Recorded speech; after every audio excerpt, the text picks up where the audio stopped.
Hello, all. This is Dr. Dave Maslach talking to you about reciprocity.com. The E is written with a three, and in this particular video, I'm going to talk about exercising in graduate school. So, if you don't know, I'm a professor of innovation strategy and entrepreneurship, and I created this whole reciprocity project to give back as much as I possibly can, because there were so many people that helped me out during graduate school. I want to help out a lot of other people as much as I can. It's just me, so I wanted to make this as sort of big and broad as possible. So I created this sort of sharing economy proofreading website. And now I'm doing these YouTube videos to help you out as much as I possibly can. And one thing that I've noticed that a lot of graduate students get stuck on, and this was my own personal experience as well, and I had to do a lot of active thinking and really focusing on making sure I do this, is exercising in graduate school. So this was really challenging in graduate school because what you tend to do is prioritize the thing that's the most recent or that seems the most important at this moment. This is called a sort of short run, long run trade off. It's also called in the academic literature that I read exploration, exploitation. And really, what we're talking about is a trade off of doing something that has immediate rewards and benefits. So, this is getting your work done, or passing the next essay, or passing the next exam, or writing the next paper, or something along those lines, versus doing a long-term thing, which is the exercise. That has kind of the rewards are very long in the distance, and they're not really all that clear in terms of what these rewards are. And so we tend to benefit. We try to focus on things. We tend to focus on things that are in the short term rather than doing things that have long-term benefit.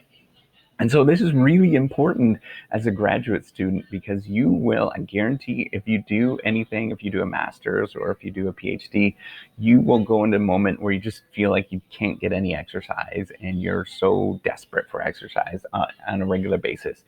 I continuously do this. I don't know of any professor that doesn't sort of think about this and struggle with this desire to write and put off everything around them and just focus on writing or getting articles done versus getting some exercise and thinking about getting exercise. But it's really, really important to get regular exercise.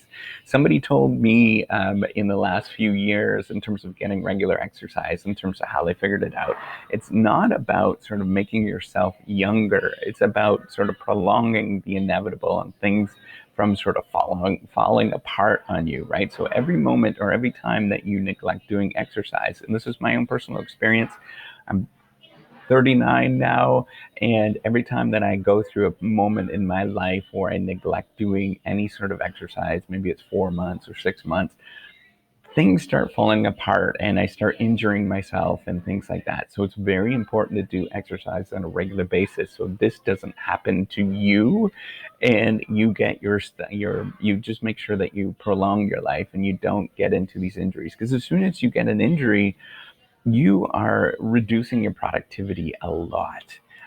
Because all of a sudden you have to maybe go to the doctors, or maybe you have to do a special accommodation. So a few years ago, I herniated a disc in my back, of all things. That was awful. And I couldn't, I had to work in a bed for a while, and now I have a standing desk. All of these kind of things, they kind of slow you down.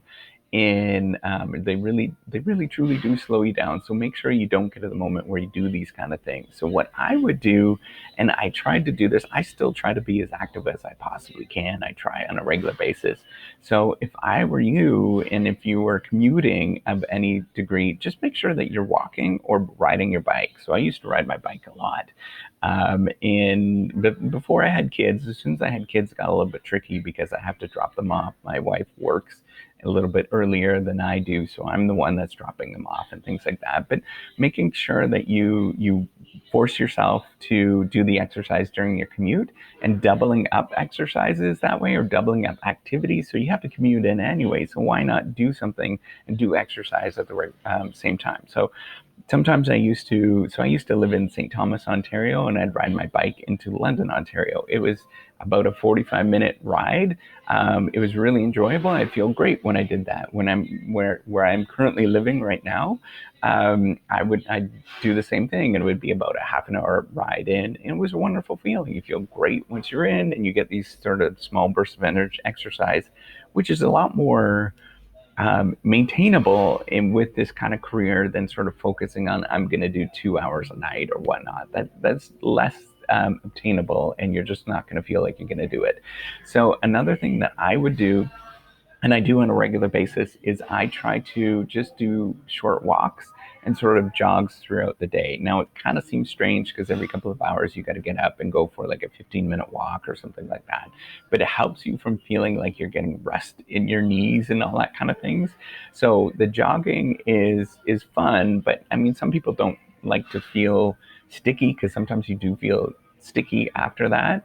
And so you can sort of plan around this, but I'll just do like, a 5-10 minute jog and just go someplace that's short, go a little and jog around, and then you come back. But here's a really cool thing when you do that is you actually feel a lot more productive, and you are a lot more productive. I did my own sort of study a few years ago, my own research productivity and just kind of word counts and stuff like that. And I did it for, I don't know, it's about 4 or 5 months. And I looked at the days where I was doing exercise like that, going for a run and whatnot, versus the days I didn't. And I was more productive on the days in terms of writing the number of words. I was more productive that I actually did exercise like that. It was really fun exercise, or what really fun thing to do to sort of explore that your research productivity does increase when you have exercise on a regular basis.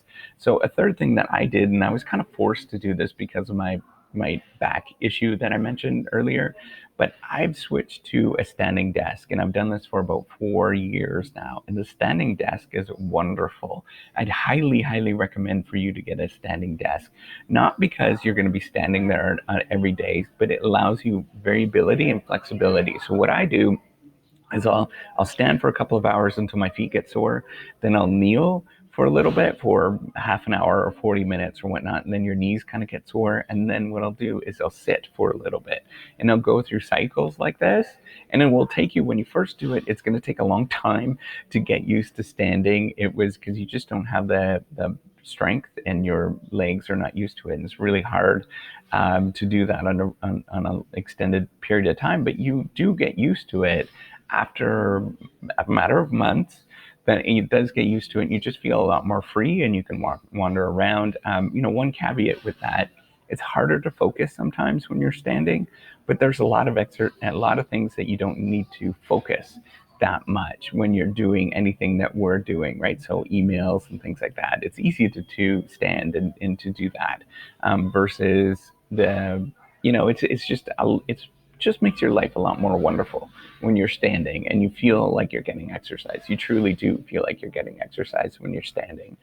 Um, a thing that I've tried in the last 6 months, I started picking up just simply because my kids are doing it, is swimming. So when they're swimming, I'm swimming. I just go and swim a little bit. Or during the day, I'll go for a swim for 20 minutes. And it's really, that's all you need. And I find I actually get a lot more exercise.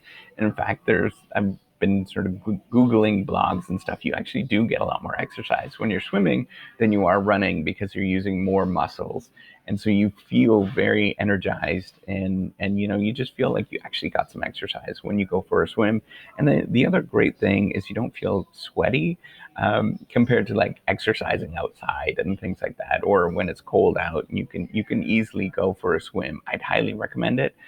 It's quick, it's easy, and you do get that sort of jolt that's going to help you out when you're in graduate school. And the last thing, sort of the fifth thing, is I would go to the gym, and I kind of switched. I don't do this nearly as much as I used to do, but I would just do like a 20-minute sort of gym exercise, and I'd have a little circuit that I would do. So at my lunch break, instead of taking a lunch, I would eat at my desk, and then I would go to the gym for 20 minutes and maybe 25 minutes, and that's it. And that's really all you need to sort of sustain this. And because if you do that, a 20-minute sort of gym routine plus walking home or riding your bike home, that's a lot of exercise throughout the day. And maybe walking the dog at night or whatever you're doing, right? If you sort of add all that up, that's a lot of exercise. And you never quite feel that you've been sitting there and just kind of doing nothing on a regular basis. And so it maintains a pretty healthy lifestyle. That's the nice thing with what you can do if you're really active in your thinking about it, is you can sort of move things around to make sure that it's just part of your lifestyle and that you're getting exercise. It's going to help make sure that you're sort of prolonging your life as long as you can, and making sure that your sort of rickety old bones don't set in, and B, and you actually increase your research productivity over the course of doing this and making sure that you're just kind of making it part of your lifestyle. I don't think it works very well to sort of say, I'm going to do 2 hours at the gym or 2.5 hours at the gym or whatnot, and sort of separate those things. You can in the morning or something along those lines, or maybe you don't have somebody that you have to hang out with, right? But I always felt like I had, my family life and stuff, so I didn't have to go hang out with them at nighttime. Or my wife would have exercise in the morning, and so it was hard to sort of mix things or integrate these things, but I would try to make it part of my life throughout the day, and that was really helpful and sort of good for me going forward, and hopefully it would be good for you, thinking about how you can interweave all this exercise within your sort of graduate school life rather than thinking about it in separate buckets. Think about it as sort of blending it in with your life and making sure that you're kind of making it just part of who you are. So hopefully you like this video. Give me a thumbs up if you do appreciate it, and do subscribe to the YouTube channel. I really, really do appreciate all of that. All right, take care and have a wonderful day. Bye.